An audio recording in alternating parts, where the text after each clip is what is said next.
Les différences fondamentales entre la préparation affective à la naissance et les autres préparations, c'est qu'elle commence d'emblée avec les deux parents. Le papa est requis, on a vraiment besoin de lui parce que c'est un travail qui se fait avec le couple, on projette pour cet enfant. Depuis qu'il y a la contraception, etc., il y a une décision beaucoup plus commune de mettre en route une grossesse, de faire un bébé. Donc le père s'implique d'une autre façon. Ce qu'on appelle les nouveaux pères, on va dire les pères actuels, sont beaucoup plus impliqués, sont en demande.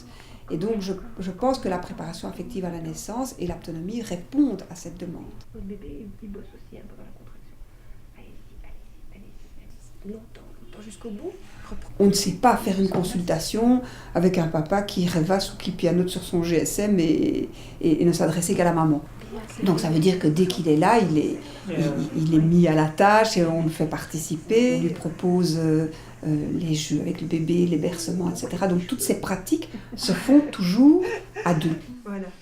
Sentez la différence ? C'est pas les mêmes exercices, puisque vous restez le père, donc vous faites pas les positions d'accouchement par exemple, mais effectivement vous êtes toujours partie intégrante. Donc quand on prend justement les positions pour la poussée ou pour la préparation, vous êtes très actif.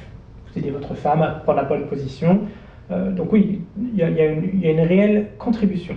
Donc le père, son rôle est vraiment capital. Il est en fait, on pourrait dire que c'est le pivot de la sécurisation de la maman et du bébé. On a cette image des poupées russes en fait, où il y a la petite poupée à l'intérieur qui est le bébé. Autour du bébé, il y a la maman. Et autour de la maman et du bébé, il y a le papa. Donc la maman protège son petit et le papa protège la maman et le petit. Donc c'est pendant toute la préparation, quel que soit le domaine qu'on aborde, le papa a sa place. Et le papa est vraiment là pour accompagner la maman et le bébé. Finalement, l'accouchement, il n'y a pas grand-chose. On n'en connaît pas grand-chose. On est plus ou moins les phases, mais c'est tout. Et donc, avoir une préparation à toutes ces phases et voir comment on peut appréhender la douleur durant l'ensemble de ces phases. Nous, il grossit pendant toute la grossesse, on le sent bouger, on sent quand il a le hoquet, on sent tout ça. Pour le papa, par contre, et d'ailleurs pour les deux enfants, c'était chaque fois, les contacts extérieurs, c'était chaque fois avec le papa que tous les deux réagissaient vraiment très très fort.